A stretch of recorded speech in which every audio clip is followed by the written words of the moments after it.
We are super excited that we have Speaker Rivas with us, who's coming up. And you all know he's a huge champion of our region, from right here in San Benito County, champion of housing and farm worker rights, and all things related to making us California and our region strong. So I am happy to introduce Robert Rivas, Speaker of our California State Assembly.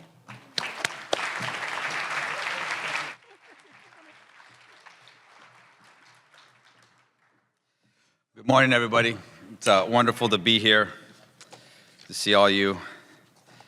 And certainly want to thank Ms. Tara for her leadership and for the invitation to be here and say a few words. But I also want to thank the Monterey Bay Economic Partnership for once again ensuring that we're all coming together, so many different stakeholders from many of our communities, from the business sector, civic leaders who care deeply about our region's future. And I love being here because I could say our region's future because I'm a lifelong resident, so I can say that our part. Most of the time I'm in Los Angeles or other parts of the state. And with that, I can tell you, start here with a very simple truth, because I've seen it for my own eyes. The Monterey Bay, this region, is a national treasure. An absolute treasure, from the Salinas Valley farms that feed America to the coastal the communities that power our hospitality and tourism industry, our economy, to the small businesses and innovators from Watsonville to San Benito. The work done here absolutely strengthens California's economy, and it sustains millions of livelihoods. As a member of the state legislature from this region, as Assembly Speaker, I have made it my mission to ensure that regions like ours don't just survive, but that they thrive. Ensuring that every Californian, from farm workers to our entrepreneurs, that everyone has a fair shot at opportunity. And for our region, my goal has always been to cultivate investments in the things that matter most. And I believe that we have made some very real progress. And let me start with the number one economic challenge across our region, which is housing. I made a comment a couple days ago when I was I messed something up, in Southern California, in Los Angeles. It was a hearing around public safety. And this is a very challenging job, working in the legislature, where California faces some real world problems. And yes, I'm happy to lead an assembly of 60 members, of 80 members, but 60 of us are Democrats. We have a supermajority in this state, but at times we can't seem to agree on anything. And for decades, we all admit that we have a housing crisis. We just don't know how to solve our housing crisis. We disagree on where housing needs to be built. We disagree on how housing needs to be built. And I mention that because from the moment I stepped foot in our state capitol in 2018, I realized very quickly, someone having come from this region, having lived in poverty, having grown up in attractive migrant farm worker housing, our state simply does not have enough homes, full stop. It is a stain on our state. We could talk all we want about having the fourth largest economy in the world, have the highest rate of poverty. Why? Housing and affordability, lack of housing units. And that shortage of housing, it drives up costs, it displaces families, and when people can't afford to live near their jobs, our region loses workers. Our farms lose labor, and our small businesses lose customers. And for too long, Sacramento has settled for half measures, bills to address housing that don't address housing. Housing system continues to be broken in this state. But this year, that changed. I was very transparent with my colleagues that my number one priority would be addressing housing in a very real way. And that is exactly what we did this year. We enacted landmark reforms. I was proud to lead the largest expansion of housing opportunity in this state in decades. We streamlined permitting. We cut red tape. We created faster pathways for fire victims to rebuild. We invested in farm worker and workforce housing. And we accelerated construction where it is most needed, infill sites, housing near jobs, near schools, near public transit. But state law alone isn't going to solve our housing crisis. It takes partnerships, local leaders, developers, labor, community groups working together. It's the kind of cross-sector collaboration that MBEP is leading. That's what it's going to take to turn our state reforms into real homes, into real opportunities on the ground. Next is workforce development. Our region's employers in agriculture, in hospitality, in small businesses, they all tell me the same thing wherever I go. They need a skilled, they need a stable workforce. And that means expanding apprenticeships. It means building community college partnerships, and it means creating targeted workforce pipelines that connect people to good-paying career track jobs. We also must tackle the barriers that hold families back, like childcare and transportation and housing costs. Because workforce policy isn't just about training, it's about removing obstacles to employment. It's why in the Assembly I recently created some select committees on housing finance, on child care affordability, and on food access. Because when working families can actually afford to live and work here, our entire regional economy will grow stronger.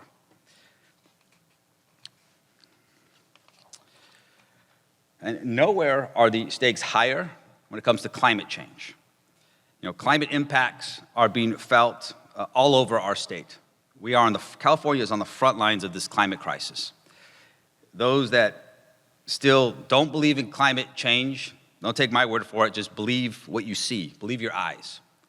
This is a state that faces severe impacts at times from drought, destructive wildfires, extreme heat, from unprecedented coastal storms that, atmospheric river becomes an even worse atmospheric river the next year. Unprecedented. And as we all know here on the Central Coast, we face absolutely unique risks than other parts of the state. Flooding, coastal erosion, drought, extreme heat. That's why this year we passed the most ambitious climate and energy affordability package in years in Sacramento.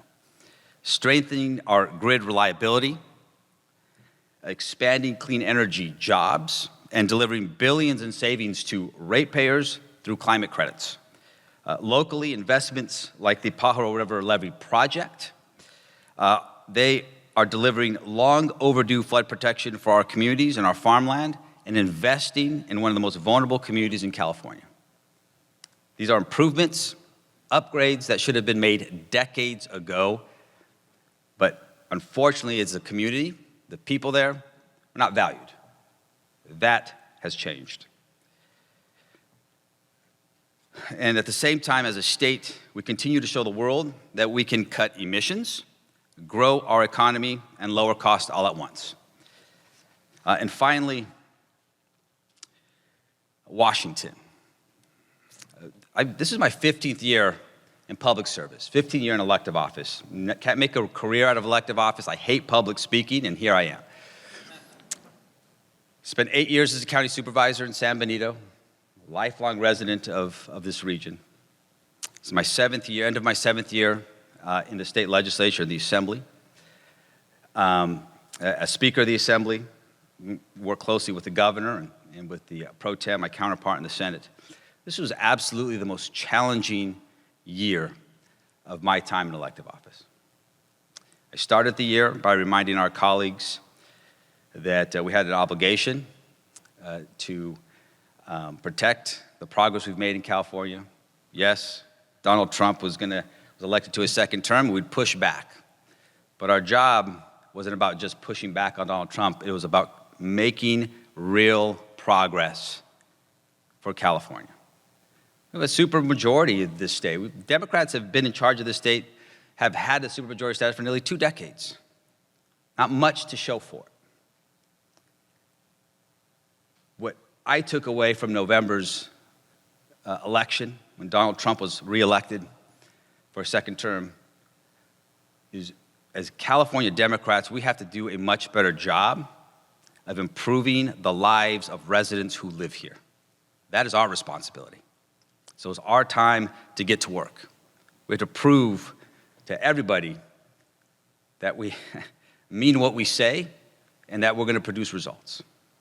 So I'm proud of what we've accomplished. But to be absolutely candid, Washington is making our job much, much harder. This year, our state has faced some of the most difficult moments in recent memory. Not because our people are divided, but because our democracy has been tested from the very, very top. Just consider some of the Trump administration's actions. After one of the most destructive and expensive natural disasters in American history in Los Angeles, destruction I have never witnessed and hope never to witness again. Firestorms that those poor people never expected, didn't anticipate, and there's nothing they could have done to prevent it. After that natural disaster, the Trump administration sought to block disaster relief from fire victims in the Palisades and Altadena. In June, President Trump unilaterally federalized our state's National Guard, deployed our National Guard to Los Angeles under the false pretense of public safety. His administration's reckless immigration enforcement, conducting sweeping immigration raids in our neighborhoods, it has sown fear in communities like ours, where agriculture, hospitality, and tourism depend on immigrant workers. Families are afraid to send their kids to school. Small businesses are losing employees and revenue. These aren't just abuses of power. They are assaults on the rule of law. They are violations of decency. They are acts of desperation from a president, as we all know, who thrives on division, thrives on chaos, and who fears accountability. And let me be clear, as a state, we haven't just stood by. We've established a legal defense fund to protect our residents from unlawful federal overreach. We balanced a budget this year that safeguards key services without raising taxes. We also strengthened protections so that ICE agents can't conduct raids at schools or hospitals, that families can feel safe in their own neighborhoods, because when immigrant workers are forced into the shadows, we all lose. We lose economically. We lose morally. And I have to mention, as I did earlier, I'm a lifelong resident of this region. This has been a very heavy year. It's been a challenging year because for me, like so many others in our region, like so many others across California, it's very personal to me. This fight is very personal. I stand here as the first speaker of the California State Assembly born to immigrant farm workers. Born to immigrant farm workers. I'm a first-generation Californian. I grew up not far from here in Piscinas, dirt poor, a tract of migrant farm worker housing with my grandmother, great-grandmother, my grandfather who raised my brother and I, my mom was a single parent. My family came to this country from Mexico in the 60s, seeking opportunity. And they found that opportunity in the agricultural fields of this region. They found it in the classrooms of public schools. And they found it in the promise of this state. My grandfather sacrificed everything for my family because he believed in California. Literally sacrificed everything. When I had to watch him die in 2011 because of years and years and decades of exposure to pesticides. He had died of cancer because he believed in the promise of this state. And when he died, he said it was worth it. And why was it worth it?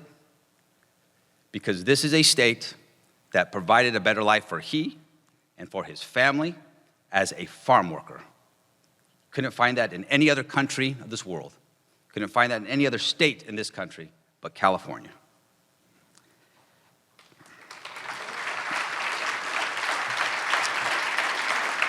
And I know firsthand, my family knows firsthand, that the Central Coast has always been defined by heart, it's been defined by pride, and by community, by people who show up for one another. That's why MBEP is special. The work they do here is special. And as your state representative, as Speaker of the Assembly, my promise is very, very simple: to keep California a place where hard work is valued, where living within your means is possible, and where opportunity is shared. If we keep working together across sectors, across counties, across party lines, Monterey Bay won't just weather the challenges that we currently face, but it will lead California into a more affordable, resilient, and prosperous future. So thank you for being here. Appreciate all the work you all do.